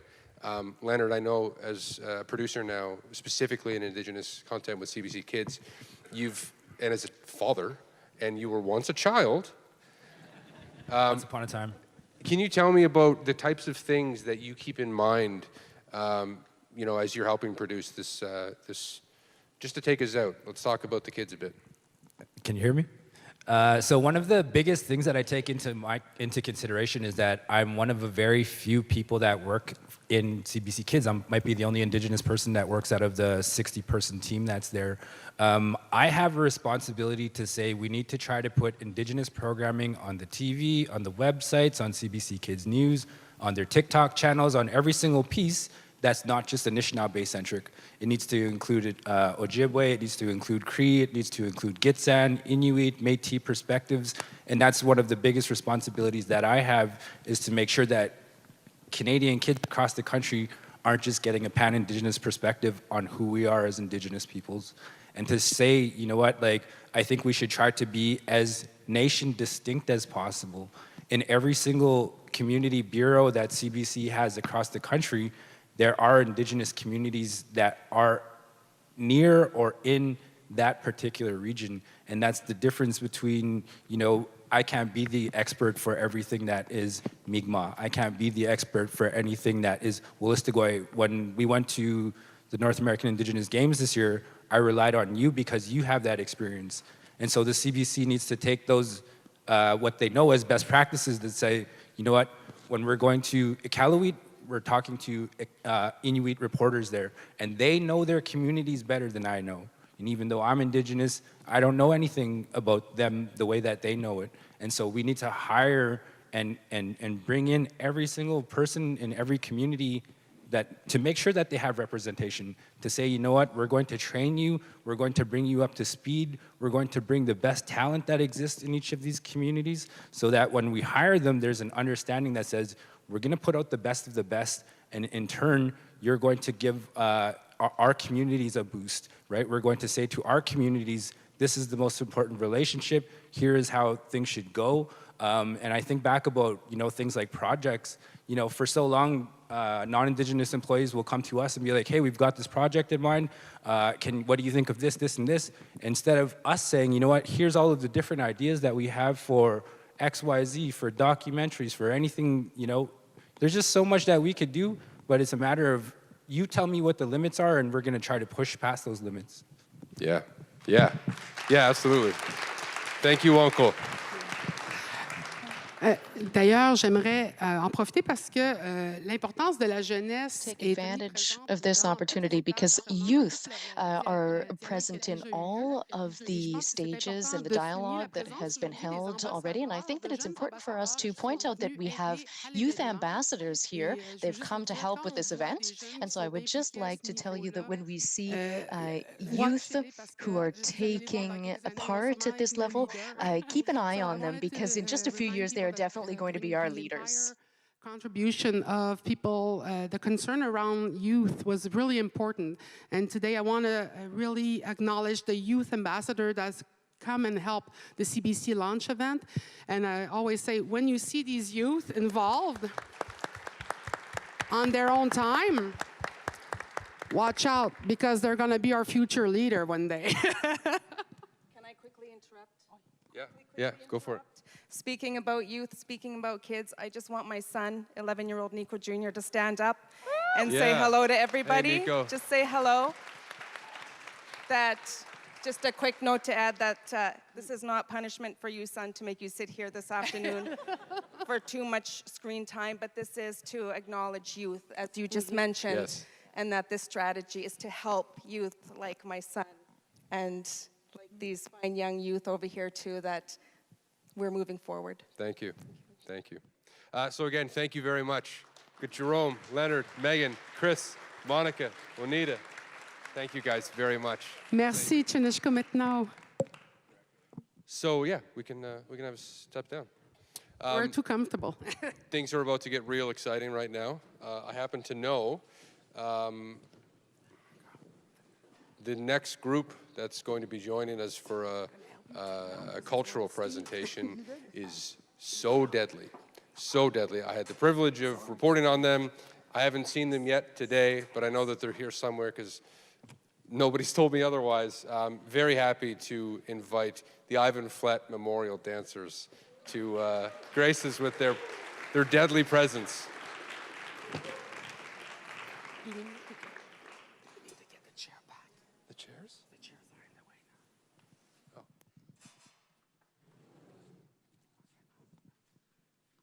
You gonna go? Yeah.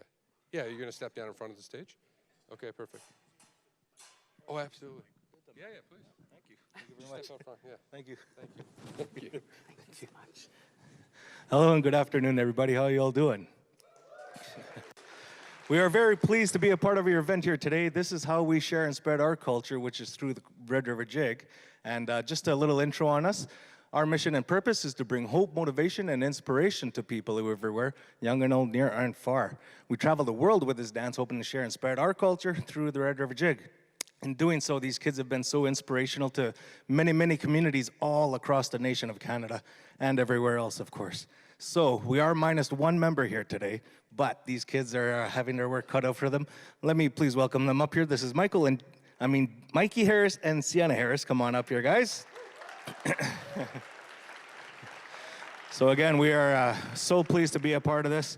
This is how we share and spread our culture. Please welcome the Ivan Fleb Memorial Dancers.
Holy. You've heard the expression, yeah, performance to knock your socks off. I don't know. For those of you that didn't see it in the back, Mikey's moccasin came off, and that was a performance to knock your mocks off.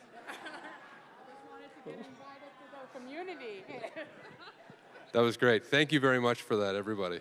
Alors, nous tenons à remercier tout le monde qui est à l'écoute ici, en ligne. Thank you to everyone who is listening, who's online, who's here in person. We know that talking is easy, but listening is a lot harder. It is difficult to listen sometimes, easier to speak. My father told me that we have 2 ears and 1 mouth for a good reason. That's why. So, no, please. But I just want to say that in the spirit of how we do things traditionally, we have to take time to put things down. And today, we prove that. We put things down to be made in a right way. Alors, pour rappeler à tout le monde, aujourd'hui, on a pris le temps de poser les choses. Today, we took the time to place things correctly. We're not in a rush. We took the time to listen to people. We saw the ceremonies, and that is how things can work. We need to take the time to do them right. I'm going to invite to the stage again Anishinaabe Elder Florence Painter.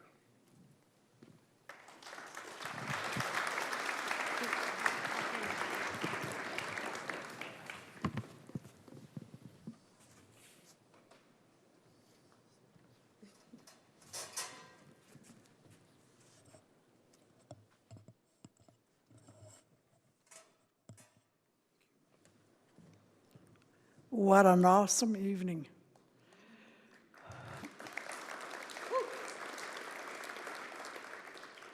Thank you. Thank you for such an incredible show of support for one another. You're amazing, and I think if you continue to uphold what we have as a people, we're going to go places, we're going to be heard, and we're going to hear one another's story. We're going to build empathy with the rest of the Canadians. Miigwech, I will do the closing invocation, which is always going to be in the language that my ancestors spoke, and very happy that that I was able to keep it. You know, I went to residential school, but we managed to survive it. So I share what I've been able to uphold right here. Agishamani do miigwech gibminin gibmina nakomin mino asemam bimit kona gib mi joshkona magwan gejib mi giba man wen mishomis miigwech gibmin kit God the benchiget, conjugan of me wing, gab me join me wing. Again, atsu kanak, gab me Navataviot, Kanison Danimang, Wabanong, Shawanong, Ningavionong, Kiwetinong, again Mama Nanake, me wetchik me nanan, gab me mamoni wing, Kino and Goya. Kagib me niganshkamwat, we know CBC. Gab me niganshkamwat, ingajip me umbinamang, mino ye, gibim matazini nanan, wasa, ingaji indigoing, unjigini jansinanik, is wasa, nigan, animishomis, misweni mishnam, pavejigon, George Kobineshi, Disnikas Mako, the name Magan. Gagige, Midianish na bekwe, da, mishomis, miigwech kinoya, bimina, kimisho any minim kina, ha miigwech, namaganituk miigwech.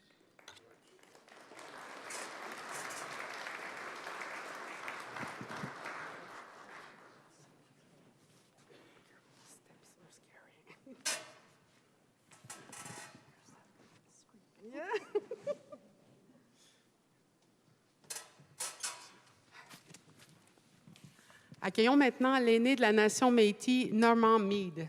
Sorry. Normand Mead.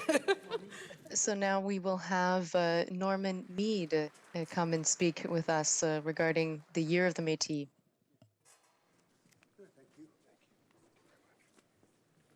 Oh, it's so good to see you all. You know, as a grandfather is a Métis elder, a Red River Métis elder. You know, my grandfathers came, one from the south, one from the east. My grandmothers were here. Our grandmothers were here. My grandmothers were here. One was Cree and one was Ojibwe. Our children came. I came. When we come together like this and strategize something so important, us elders, sometimes we can't believe what we're hearing. Sometimes we can't believe what we're seeing with our eyes. But we knew, because our elders told us that someday you will be coming together, you will be bringing your spirits together in a good way. And when that spirit comes together with your young ones and your old ones, the men and the women that bring them good spirits together, you're going to do some wonderful things that you never thought could be done. And you're going to do this together. You're going to walk that road together. Because that's what the Spirit does. When we're led by the Spirit of who we are, when we say our prayers, our grandmothers come and bless us. The kulik is still burning. It hasn't been extinguished yet. We have to know that the Spirit, when it comes together in a good way, it does some wonderful things to our hearts. And we can give thanks for what it does to us, how it picks our spirit up and speaks from our heart to our minds, sends out these good messages. This is how we do it. This is how it was meant to be done. This is how it was meant to be done. They said, hear the voices from the land. Hear the voices from the north. Hear the voices from the south. Hear the voice of your heart. This is what it's about, they told us. That voice will speak to you, that inner child that each and every one of you have will speak to you. Your children will speak to you. They'll be with you. The older ones will help them along that pathway. And there's going to be challenges there ahead of you. But you're not going to be there alone. You're going to be there together in spirit. And everything you do, you have to do for a good reason, a good way. There's a good way. And we're finding that good way now. Our stories will be told with what we see happening today. Our stories need to be told to reconcile. That's the action part that we are doing. The reconciliation action is coming together like this and hearing those voices, bring our voices together. That's the action part of reconciliation. That's what we're talking about, and that's what we're doing. That's the strategy part. That's what we're doing here today. I'm going to ask you, if you wouldn't mind, to stand with me, because I want to say a prayer, and I want to ask Creator to bless each and every one of us here today before the kulik is extinguished here this afternoon. It's still burning. And it warms not only the hut, the igloo, as we were taught today and other days, it also warms the heart of who we are as men and women, as grandfathers and grandmothers, and our children.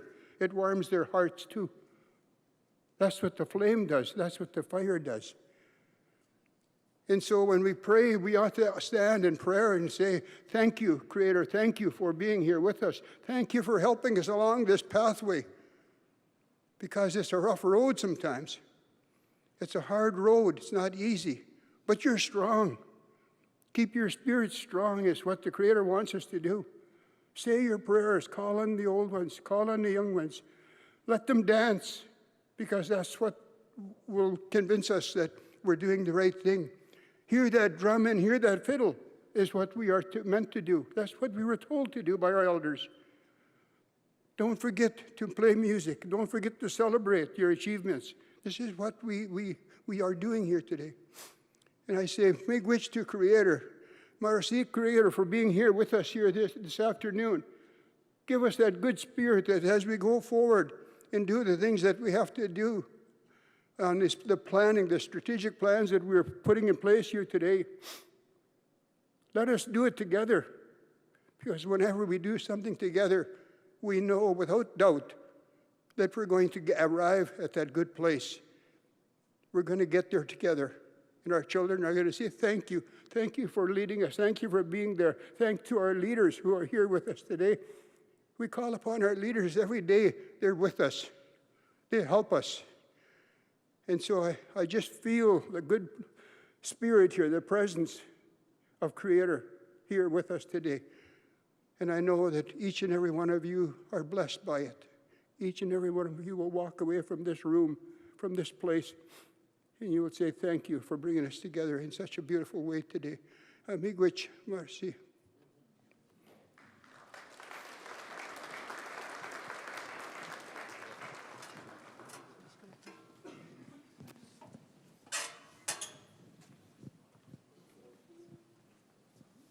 And with that, I would also like to call Elder Martha to extinguish the kulik.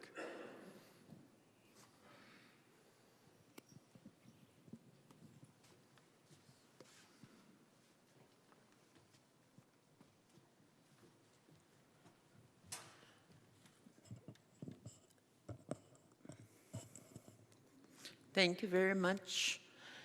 It has been a beautiful afternoon, and I really enjoyed what everybody had to say, and it's been memorable. I'm going to be extinguishing the kulik. The only times we ever extinguish our kuliks is if we're moving from one igloo to a new igloo, or if we are traveling to another place to move, maybe springtime, move from one area to another. And I remember I used to watch my mom when she extinguished the kulik. Thank you.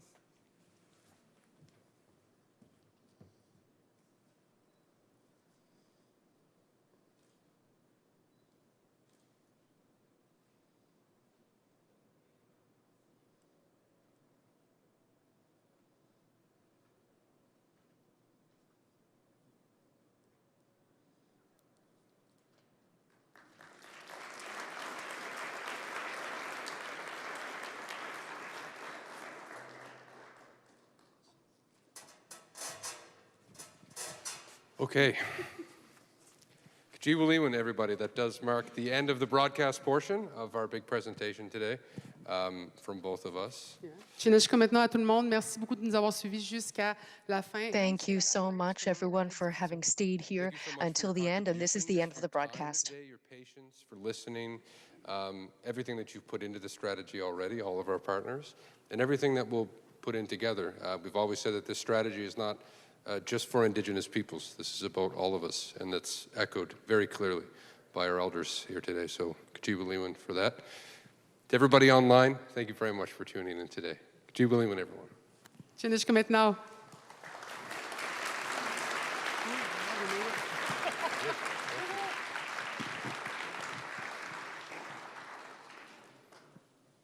And again, I'd like to express our sincere gratitude to the museum for supporting us today in the launch. All of our partners, extremely, extremely grateful for that. And this is such a poignant space for us to be doing this today. So very much want to invite you to stay with us, to begin the discussions, have some refreshment, break bread, and as well.